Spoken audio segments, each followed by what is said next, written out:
6 langkah nih, bagaimana supaya punya desire yang sangat luar biasa. Jadi yang pertama, dia mengatakan tentukan dulu jumlah uang spesifik yang mau dipunya. Berapa uang yang mau dipunya. Yang kedua adalah tentukan apa yang akan diberikan sebagai gantinya. Tapi ingat ya, diberikan sebagai gantinya bukan tumbal ya. Berikan sebagai gantinya adalah harga yang harus dibayar.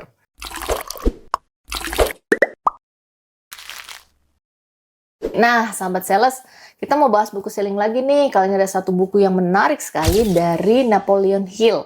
Judulnya Think and Grow Rich. Formula psikologi sukses yang disembunyikan selama 20 tahun. Wah, ini menarik ya kalau buku ini bisa dibuka setelah 20 tahun. Kita mau bahas di podcast ini aja. Oke, langsung aja kita tanya Coach Antonius Arif. Halo Coach. Halo. Oke, ini Napoleon Hill ini katanya mewawancarai lebih dari 500 orang sukses ya. Dan 2000 orang gagal. Wow, barulah jadi buku ini. Barulah jadi buku ini. Sebenarnya bukan buku ini yang pertama. Buku yang pertama tuh judulnya dulu namanya Law of Success. Jadi ada buku judulnya Law of Success. Abis itu sebenarnya abis itu barulah dibikin buku yang namanya Think and Grow Rich. Jadi dia ini ada dasarnya adalah wartawan. Jadi wartawan.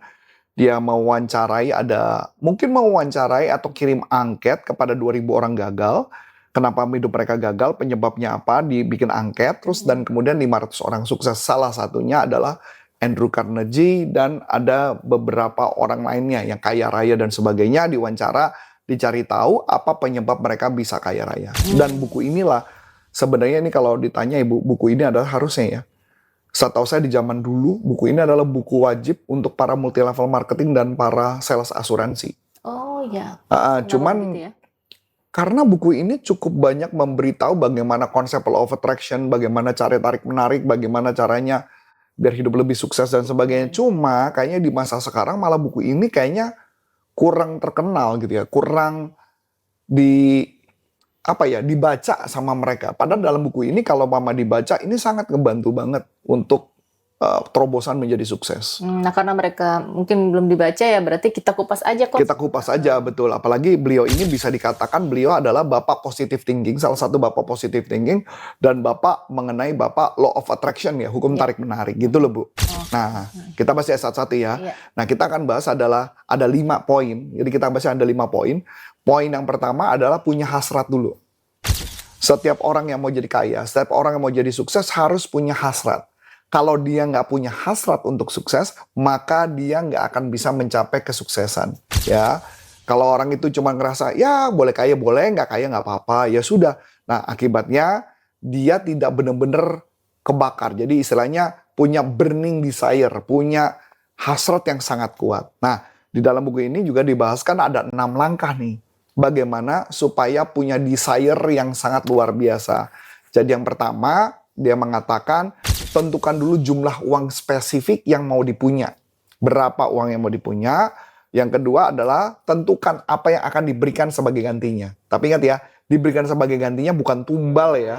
Berikan sebagai gantinya adalah harga yang harus dibayar.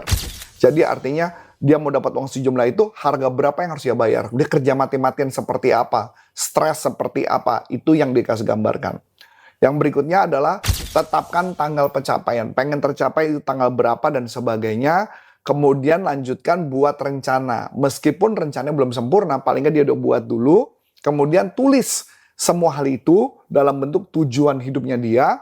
Dan yang terakhir adalah dia katakan, tolong tulisan yang tadi goal tadi dibaca setiap hari dengan emosional. Dengan tangan di kepal, makanya kalau di sebelah tangan di kepal itu artinya namanya incantation. Misalkan, saya mencapai nilai income sebesar berapa pada tanggal berapa dan sebagainya. Tiap hari dibaca. Nah, itu adalah fase bagian yang pertama. Coach, ini kan yang di dalam 6 langkah ini kan ada salah satunya buat rencana ya Coach ya. Kan kita udah tetap rencana nih. Misalnya tiap bulan ngapain gitu kali ya Coach ya? Enggak, dalam 1 tahun dia buat, dalam 1 tahun dia punya rencana mau ngelakuin apa untuk mencapai ke sana. Dan dia harus memastikan rencana yang dia buat itu memastikan benar-benar untuk berhasil mencapai ke sana. Kalau rencananya nggak dibuat untuk mencapai ke sana, nggak akan pernah capai, Bu. Jadi benar-benar dibuat susun rencana. Jadi bukan cuma sekedar bikin, kalau ini mirip kayak bikin goal Goal setting, setting, iya. tapi dia bikin planningnya. Nah, planning itulah yang dia sarankan adalah dibaca goalnya, planningnya dibaca setiap hari dengan semangat, maka orangnya akan mau nggak mau dia akan mengejar itu kalau dibacanya setiap hari. Kalau cuma ditulis doang nice to have, maka dia nggak akan kejar sih. Gambarnya gitu, Bu. Ya, ya, ya. Nah, yang kedua, setelah sudah dibuat rencana burning desire-nya, maka harus ditambahkan dengan faith. Faith itu kan artinya iman ya. Jadi iman gitu ya. Kalau mama orang, kalau yang istilahnya namanya orang law of attraction sering pakai kalimat namanya belief. Ya, belief adalah sebuah keyakinan yang dipercaya sebagai sebuah kebenaran. Kalau faith itu adalah sebagai sebuah bukti bahwa dia bukti yang tidak terlihat. Jadi itu yang dipakai sama dia supaya dia meyakini bahwa gue pasti dapat. Nah, kebanyakan faith suka gagal kalau tidak dikaitkan dengan kitab suci sih, Bu. Karena kadang-kadang itu cuma faith manusia, tapi bukan faith yang lebih tinggi gitu loh.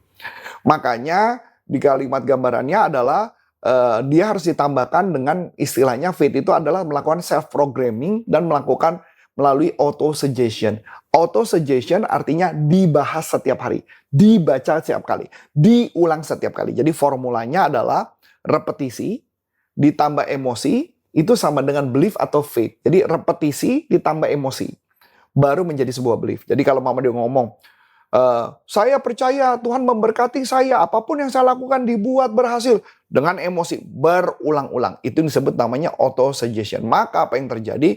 Pikiran bawah sadarnya akan bekerja dan akan membuat dia melakukan tindakan seperti itu. Itu gambarannya. Nah, di bagian ketiga adalah dia, kalau tadi kan tentang faith. Nah, ini adalah auto-suggestion. Jadi auto-suggestion, dia menyemangati dirinya setiap hari supaya dia mau melakukan sesuatu. Mungkin Bu Ana masih ingat nggak waktu pertama kali ketika mau olahraga? Itu kan kayaknya berat gitu ya. Kan dilakukan auto-suggestion, saya harus olahraga, saya harus olahraga, saya harus olahraga. Lama-lama jadi olahraga kan? Nah, itu disebut namanya auto-suggestion. Yaitu adalah kalimat gampangnya, ini kata Napoleon Hill, pikiran sadar menanam benih, pikiran bawah sadar menumbuhkan hasil. Ini konsep dia ya. Dan yang paling penting adalah lingkungannya. Kalau lingkungannya tepat, auto-suggestion akan jalan. Kalau lingkungannya tidak tepat, orang-orang bilang, nggak mungkin, nggak masuk akal, nggak bisa. Nah kayak gitu. Makanya kenapa akhirnya menjadi gagal. Nah, masuk yang keempat adalah dia punya pengetahuan spesifik gitu ya. Jadi kalimatnya Napoleon sering ngomong, knowledge won't attract money unless organized and directed. Yang artinya bahwa orang yang punya knowledge yang bisa menarik rezeki. Orang yang punya kemampuan yang bisa menarik rezeki. Yang paling gampang contoh kayak gini deh Bu. Saya bikin program. Saya punya program yang namanya Supercamp. Di program Supercamp salah satunya adalah punya kemampuan kita mencari uang. Nah, ini yang menarik. Kemarin saya ngobrol dengan satu orang, orang itu adalah apoteker. Jadi S1, S2 apoteker. Ketika dia mencari uang, apa yang dia lakukan sama dia? Yang paling gampang adalah dia menggunakan knowledge-nya dia. Kebanyakan juga kemarin saya sempat juga ada seorang dokter, dia memakai knowledge-nya dia. Dokter dan dia juga dokter umum dan juga suka gym. Dia memakai kemampuan dia. Tahu apa yang dilakukan sama si farmasi ini? Ahli farmasi ini datang dia mencari apotek dan mencari posyandu. Dan lucunya ketika dia nyampe di posyandu, dia ngeliat obat-obatannya berantakan semua. Jadi nyusunnya berantakan, jadi mungkin kalau dicariin bakal hilang tuh. Nah, dia nawarin, Bu, saya ini apoteker, mau nggak saya bantu untuk membuat bagaimana manajemen obat. Jadi cara ngatur obat. Mau, tapi dibilang, belajar ilmu mengatur manajemen obat itu mahal loh Bu. Tapi karena khusus untuk ibu, dia berikan harga khusus. Nah, dia berikanlah harga khusus, orang yang mau, dia bikin tulisan caranya. Jadi cuma dengan tulisan, akhirnya berhasil. Contoh lagi, waktu kemarin juga sempat ada satu anak yang dia kebetulan orang Palembang. Dan kebetulan dia orang Palembang dan dia bisa masak empek-empek. Nah, pada saat dia nawarin itu, dia bilang, Ibu udah pernah nyoba empek-empek enak nggak? Belum. Loh, saya orang Palembang, mau nggak Ibu? Nah, pesan, mau. Diteleponin, pakai teleponnya orang, kemudian disambungin, kemudian uangnya ditransfer, dan belilah empek-empek. Pertanyaan menarik, Berarti apa? Bagaimana dengan seorang dokter yang dia juga nge-gym? Dokter itu pinter, Bu. Ketemu dengan seseorang yang ibu-ibu kakinya agak problem, tahu nggak apa yang dilakukan? Mau nggak, Bu, saya bantu supaya kakinya bisa jalan lagi normal? Diajarin apa? Squat doang, Bu. Nah, pertanyaannya, jadi knowledge itulah yang digunakan untuk menjadi sukses. Jadi gambarannya adalah orang yang punya knowledge, orang yang punya pengetahuan, kalau digunakan itu bisa menghasilkan income. Jadi kalau bahasa kita, mungkin kalau bahasa yang diajarin dalam firman, mungkin mengatakan Tuhan hanya memakai seseorang yang punya knowledge. Kalau orang itu nggak punya knowledge, Tuhan nggak akan pakai. Istilahnya gitu ya. Nah kayak gitu. Jadi minimal Anda punya knowledge dulu. Yang berikutnya adalah melakukan yang namanya imajinasi. Jadi bukan hanya auto-suggestion, tapi bisa visualisasi. Jadi ketika dia memvisualisasikan, ide-idenya, konsepnya, dia membayangkan terus-menerus, maka itu akan menjadi kenyataan. Nah, mungkin kalau saya kasih gambaran, isinya kurang lebih isi bukunya itu, Bu. Kalau mau dibaca terus semuanya, kita ada beberapa hal yang cukup menarik yang bisa dibahas. Tapi gambarannya adalah, di gambaran tersebut adalah yang penting punya desire, punya faith, punya tujuan, dan yang paling penting yang kalau saya bilang nggak kalah pentingnya, Bu, harus punya tim atau punya teman atau yang punya kelompok yang punya pemikiran yang sama, yang disebut namanya mastermind. Karena mastermind itu adalah kelompok orang diskusi, punya ide, punya konsep, dan semua menggunakan kemampuan pemikiran bawah sadar. Makanya kenapa kemampuan tentang neurolinguistic programming menjadi bagian penting. Gitu, Bu.